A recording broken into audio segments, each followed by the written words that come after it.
Welcome to the Deep Dive, where we take a stack of information and really try to pull out the most important nuggets of knowledge for you. Today, we're diving into something that, it might sound a bit complex at first glance, foreign exchange derivatives, but honestly, it touches global commerce in just a massive way.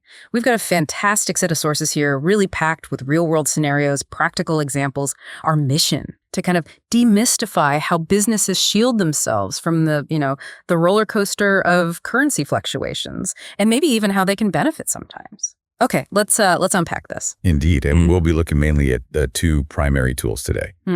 Foreign exchange futures and foreign exchange options. Now, the basics, they've been pretty well examined elsewhere, I think, but our sources, they really dig into the practicalities and those, quote, other issues that are just critical for understanding how these things actually work. Right. In the real market. Right. Think of it as maybe a shortcut to understanding a really vital aspect of international finance. We're moving beyond just the numbers, the calculations, to the why it matters.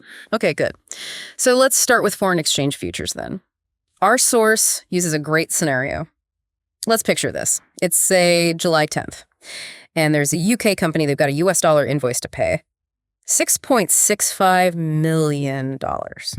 Significant amount. Yeah. And it's due August 26th. Their big worry. That the pound might weaken against the dollar before then, which would make that payment way more expensive in sterling, right? Exactly. Classic currency risk. So they look to futures to effectively fix their sterling costs now.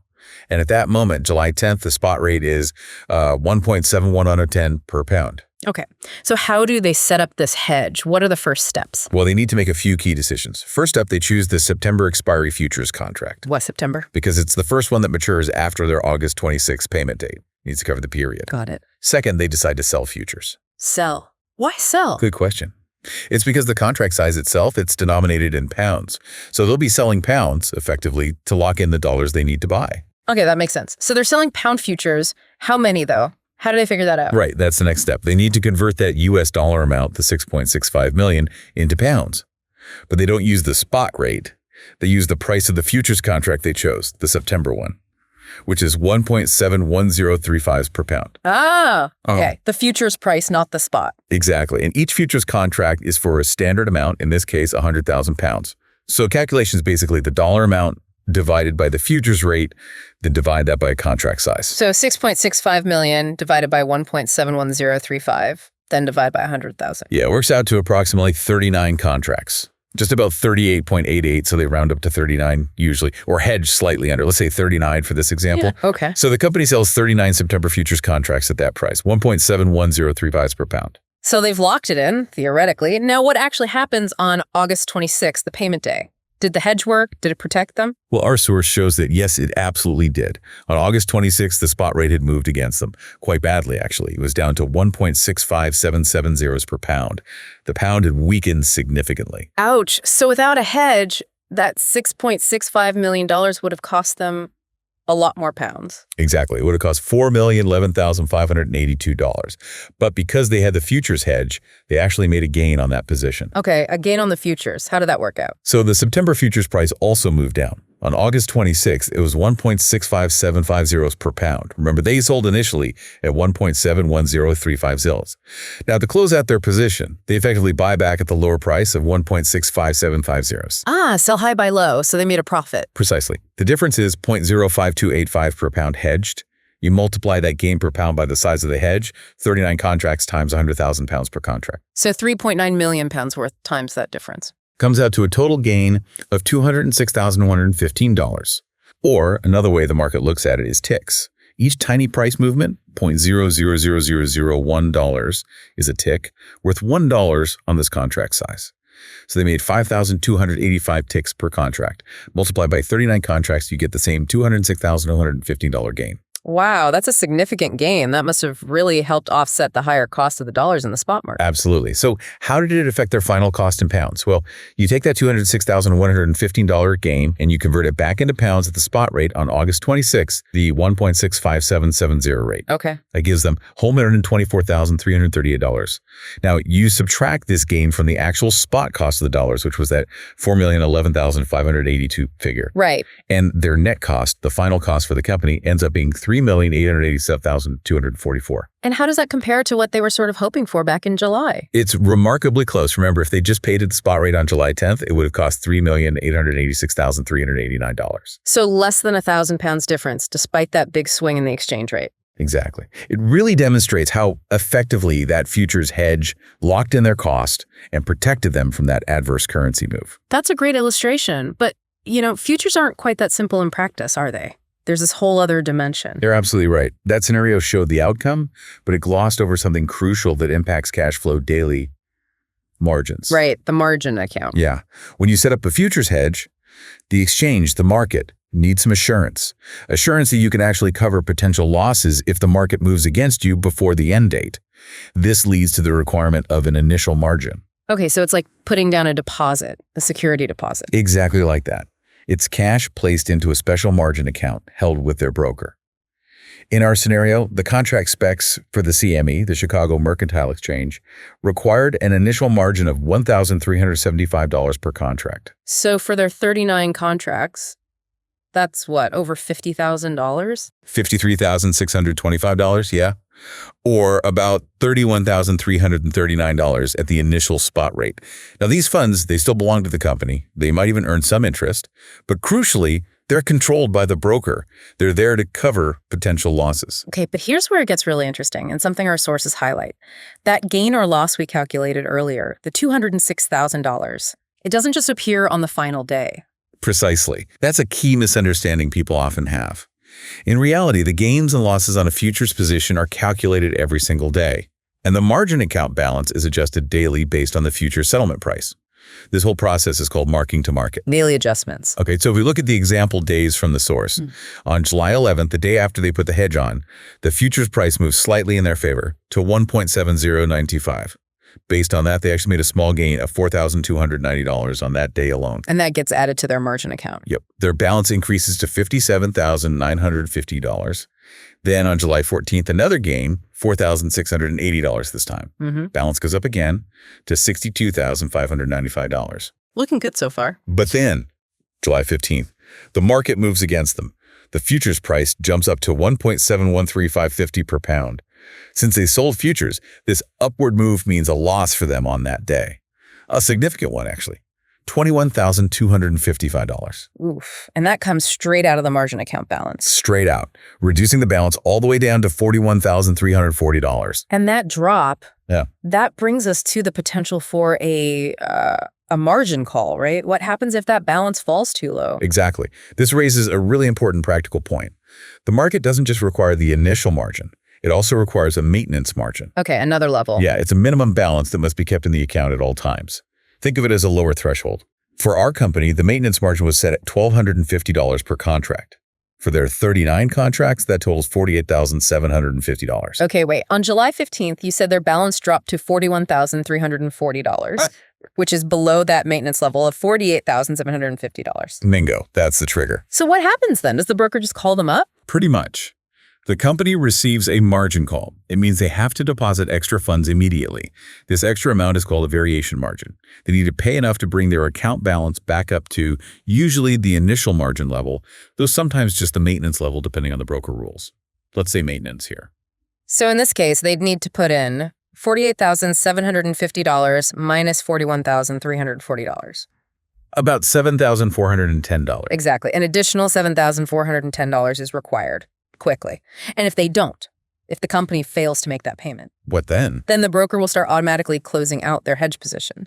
They'll buy back some of the futures contracts. In this scenario, maybe they'd buy back 6 contracts using the remaining margin, but that leaves the company under-hedged, exposed again. So it really forces you to manage your cash. You need liquidity ready for these potential calls. Absolutely.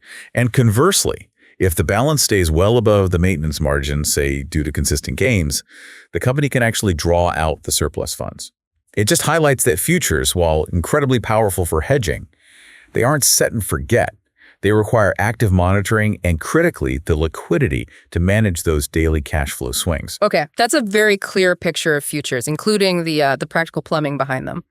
Now let's pivot. Let's talk about the other main tool you mentioned, foreign exchange options. How are they different, especially thinking about that obligation aspect of futures? Yeah, that's the perfect place to start. The key difference, the fundamental one, is flexibility. An option gives you the right, but crucially not the obligation, to buy or sell a currency at a specific price called the exercise or strike price on or before a certain date. Right, not obligation. That sounds appealing. It is for many.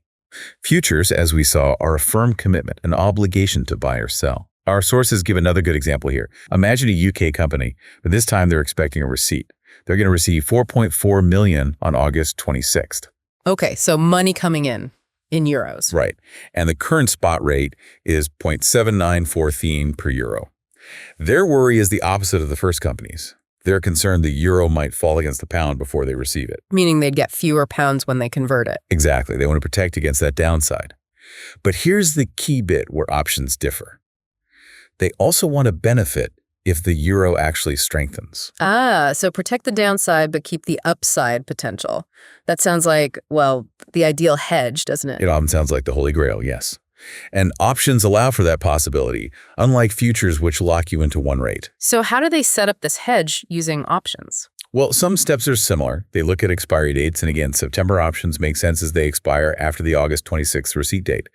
Now, since they're receiving euros and want to convert them into pounds, they'll effectively be selling euros. To get the right to sell euros, they need to buy put options on the euro. A put option gives the holder the right to sell. Okay, buy put options. Got it. And these options contracts also have standard sizes. Let's say these are 125,002 each. And the option prices, the premiums, are quoted in pounds per euro. And choosing the right exercise price, the strike price, that seems really important here too. How do they decide? It's crucial. It's a trade-off. They look at the available strike prices and the cost, the premium for each one. Since they're selling euros, they want the highest possible net receipt in pounds. That means the exercise price minus the premium they have to pay for the option. Okay, so they're doing a comparison. Exactly. The source shows them comparing, say, a strike of 0.79 thousand pounds per euro, which has a premium cost of 0.00465 per euro. Giving a net floor of 0.78535. Right, versus another option with a strike price of 0.0007925, but a higher premium of 0.00585. Netting out to 2.78665. So even though the premium is higher on the second one, the net guaranteed minimum receipt is better. £2.78665 versus Duro 78665. So they choose the pound 7825535. Makes sense. They want the best guaranteed floor. And how many contracts for their 4.4 million receipt? Okay, so 4.4 million divided by the contract size of $125,000. That comes out to 35.2 contracts. Can't buy 0.2 of a contract, presumably? Nope. So they'll likely round down to 35 contracts. This leaves a small part of their receipt unhedged, but it's usually the practical approach. Okay, 35 contracts. And what's the upfront cost, that premium? Right. The premium is paid upfront. It's the price of buying that right, that flexibility. So it's the premium per euro, 0.00585 times the number of contracts. 35 times the euros per contract, 125,000 euros. It sounds like it adds up. It comes out to 25,594. That's the cost of the insurance, if you like. Unlike futures margin, this premium is a definite cost gone up front. Okay, cost paid, hedges on. Now let's look at the outcomes again. What happens if the market moves favorably for them? Let's say the euro strengthens, and on August 26th, the spot rate is actually more 0.79650 per euro. This is where the beauty of options for many businesses really lies. Since the spot rate's 0.79650s is better than their exercise price, so we're 79250, they have no reason to use their right to sell at the lower price. So they just let the option expire. Exactly. They let it lapse, worthless. It did its job as insurance, but wasn't needed. They then take their 4.4 million receipt and convert it all at the better spot rate in the market, 0.79650. Giving them £3,504,600. Right. And then you just subtract the premium they paid up front, the 25,594. So their final net receipt is 3,479,006 votes.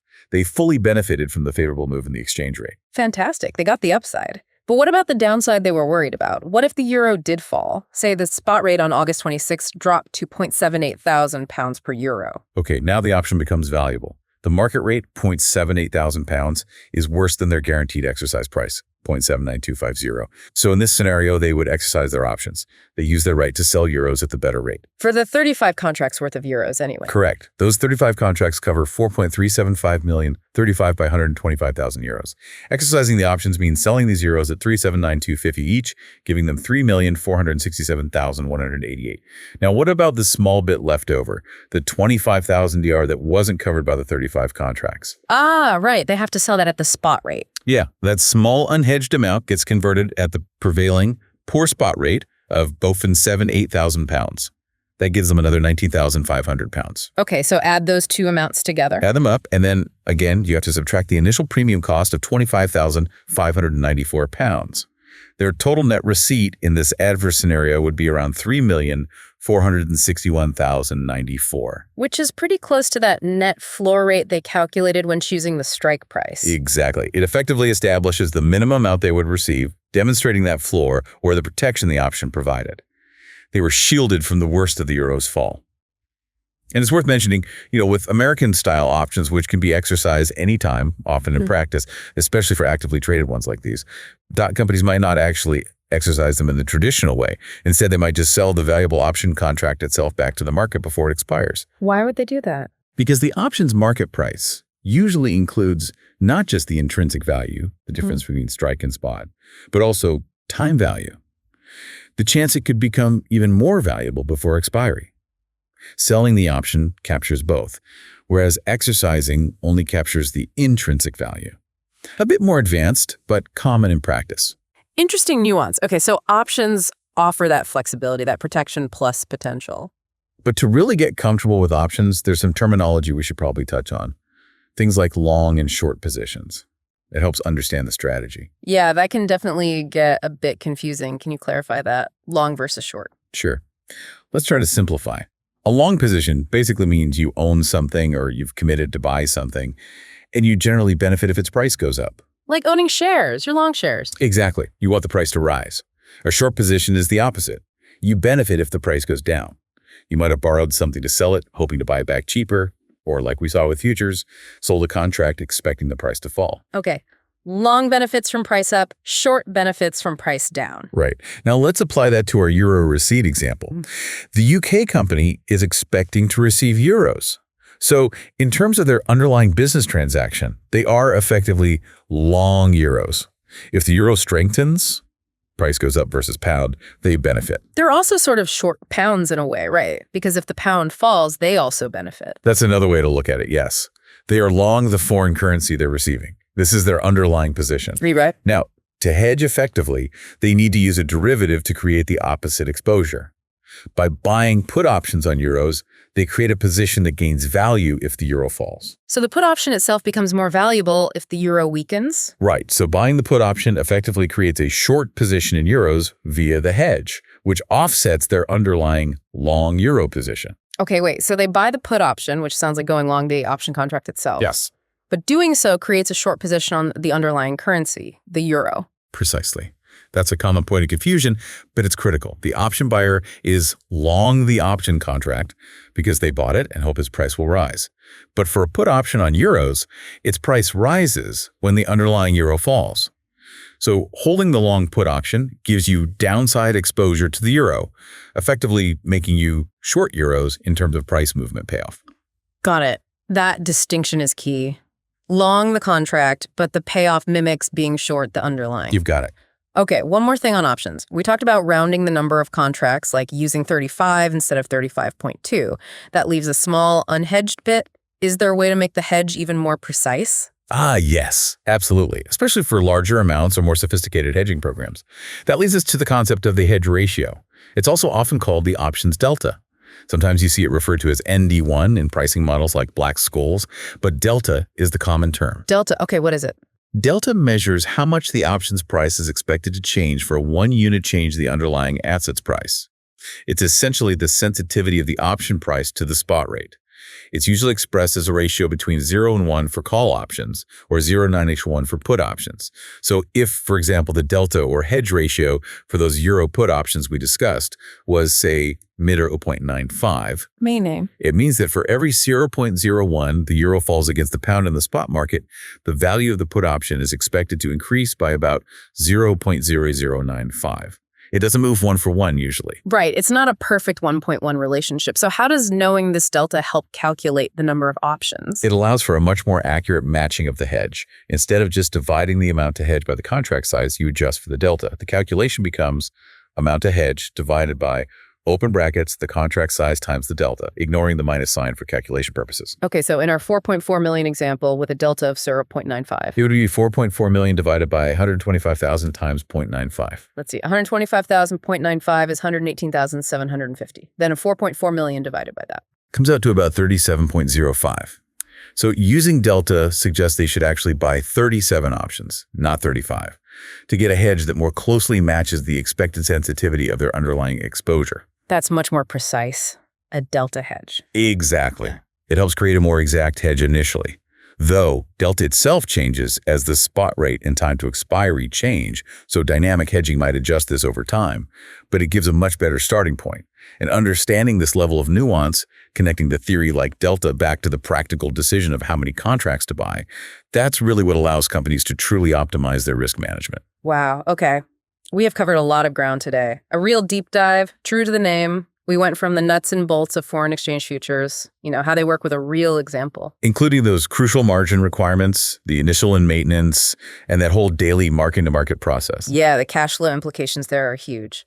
And then we pivoted to the world of foreign exchange options, really understanding how they offer that unique blend of downside protection, but also keeping the upside potential. That flexibility.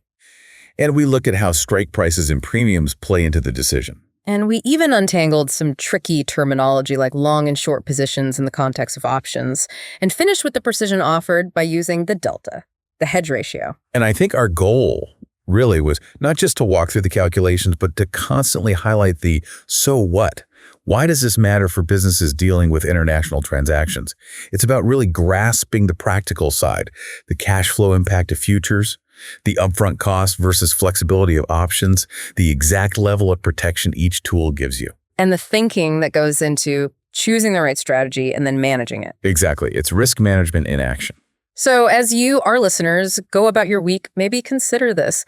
How does understanding these tools, futures, and options maybe change how you interpret financial news about currency movements? Or even just think about the challenges and strategies involved for any business operating across borders in our, constantly fluctuating global economy. Definitely something to think about. Thanks so much for joining us for this deep dive. It's been a pleasure. We look forward to exploring more with you next time.